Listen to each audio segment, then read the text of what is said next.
This is Blue Gold News Now, your source for campus news, bringing you campus happenings, sports, and weather every week.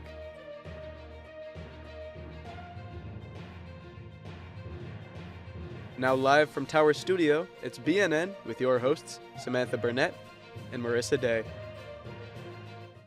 Good evening, I'm Samantha Burnett. And I'm Marissa Day.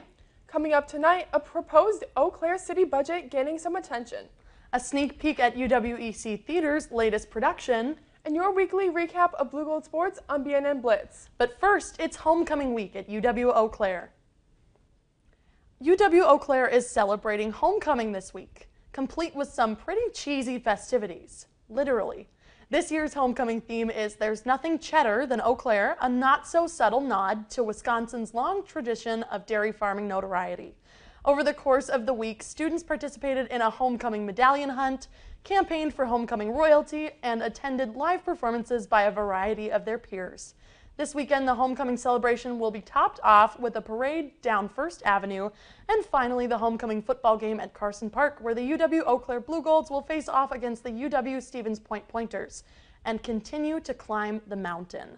The homecoming parade will start at 10 a.m. and kickoff for the football game will be at 1 p.m. with the tailgate called Blue Gold Fever Fest, taking place at 11 a.m. before the start of the game. Well, Sam, what are your plans for homecoming? Not much, just streaming the football game. Yeah, you know, I may or not be there too. Yeah, it's going to be a fun weekend, though. Yeah, and it won't really be is. super hot, so that'll make it nice, too. The weather's going to be nice. It's going to be a beautiful weekend for homecoming festivities, for sure. And TV10 gets to be in the parade. Yeah. It's going to be a blast. I've done it before, but I think this will be your first year. Yes, it is, so I'm excited. Be really fun. Yeah. Awesome. Well, speaking of homecoming. Yes. Along with this weekend's homecoming festivities, several student organizations are taking part in an effort to give back to the community of Eau Claire. On Sunday, the University Activities Commission is offering a chance for students to clean up the homecoming parade route and surrounding student housing areas. The event, titled Adopt a Block, will take place with the help of student volunteers working together to clean up our streets after the weekend of homecoming festivities. BNN also wants to remind you to have a safe and responsible homecoming and to keep the cleanliness of our city in mind while you are out celebrating this weekend. Coming up after the break, a murder mystery unfolding at the Pablo Center. And what we know about the opening of Raising Cane's in Eau Claire. Stay tuned. Hi, I'm Evan Claymar, and I host Sounds of the Valley at UWEC's TV10 station. If you're anything like me, you love live music. Well, on my show, I take the live music and I give it to you. I take the finest musical talent from the Chippewa Valley area and I bring it directly to your screen.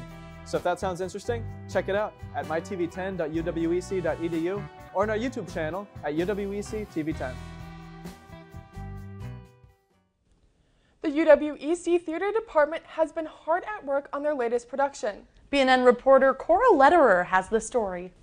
For the last few weeks, UWEC students and faculty have been working hard downtown at the Pablo Center for this year's production of Murder on the Orient Express. The murder mystery comedy is directed by Jennifer Chapman.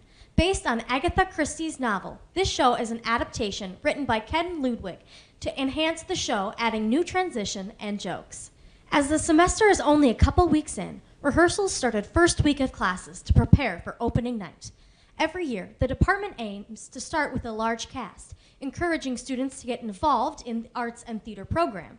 Throughout the entire process, students learn about pre-professional theater processes, teaching skills such as preparation, scheduling, and expectations to bring the show to life. John DeFrancesco, professional set designer and faculty from the University of Miami, Ohio, came to create the train, a pivotal point of the story.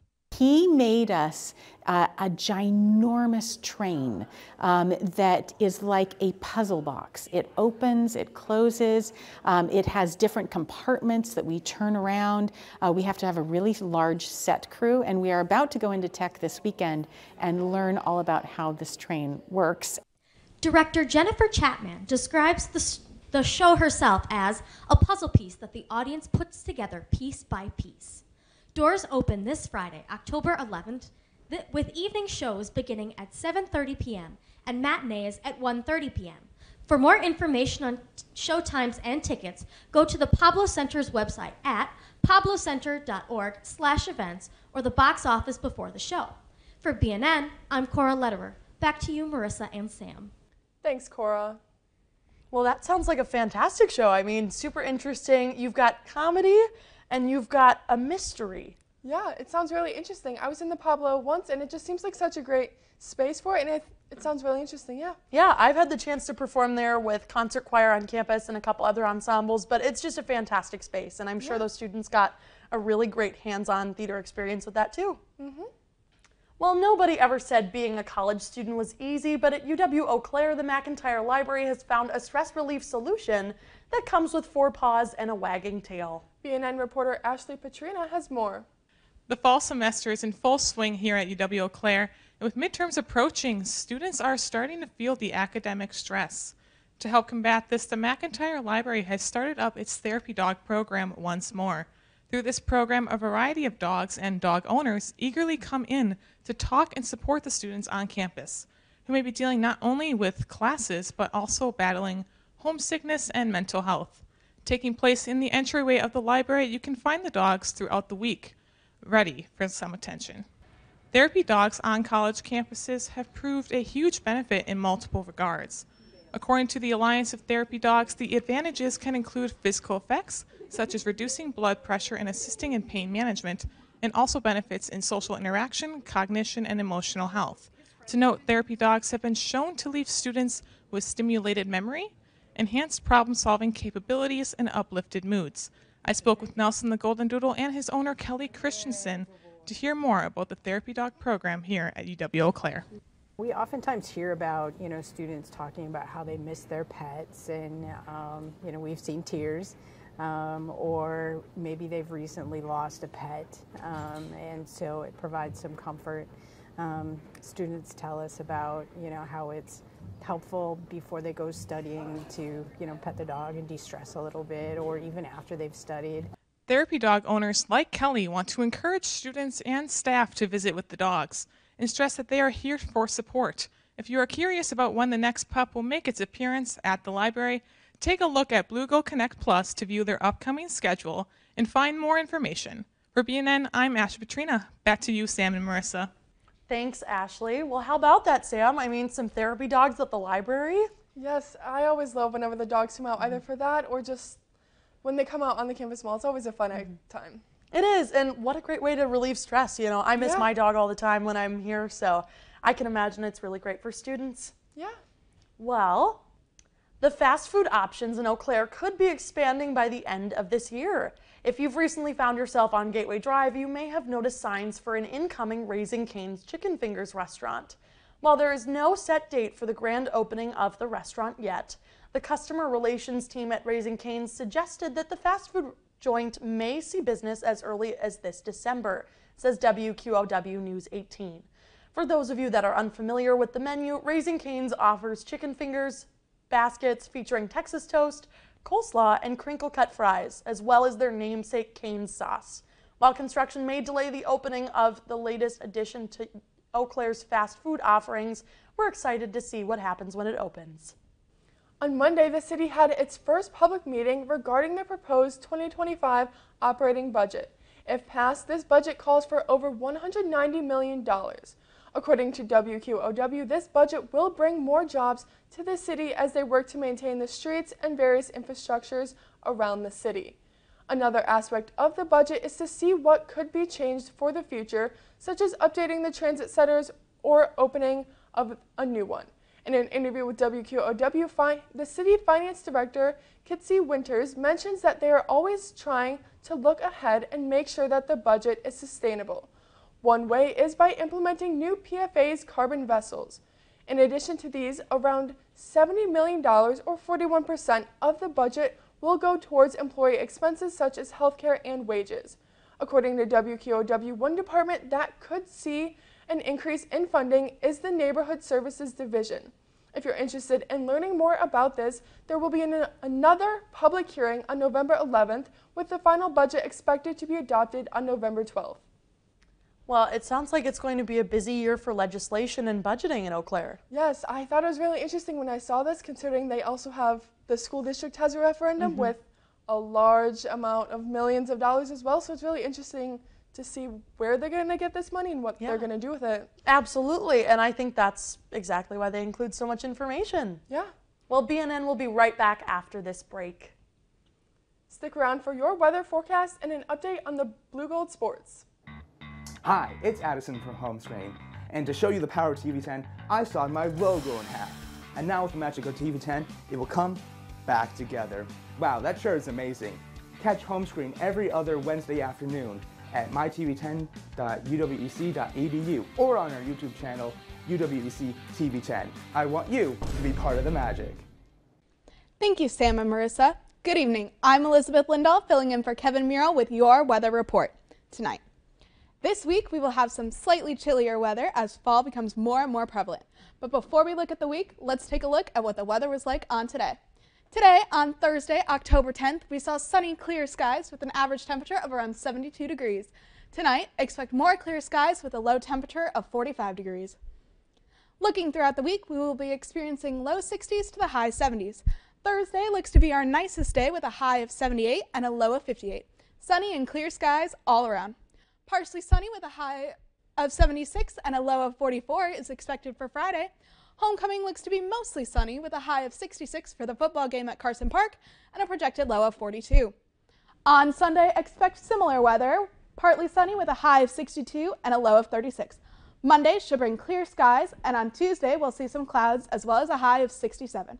And finally, on Wednesday, it will be partly cloudy with a high of 62 and our lowest low to date of 33 degrees. Looking out a little bit wider across the region, Chippewa Falls is seeing highs at 70 with Menominee seeing highs at 71. Lake City is seeing highs at 72 and Red Wing, Minnesota seeing highs at 74. Finally, in the Twin Cities, the average temperature is sitting at 74 in Minneapolis and around 75 degrees in Bloomington. That's all for your weather report this week. Be sure to tune in next week to see what Mother Nature has in store for us. I'm Elizabeth Lindahl. Back to you, Sam and Marissa. Thanks, Elizabeth. BNN Blitz is back this week with more Blue Gold sports updates. Over to you, John and Eli.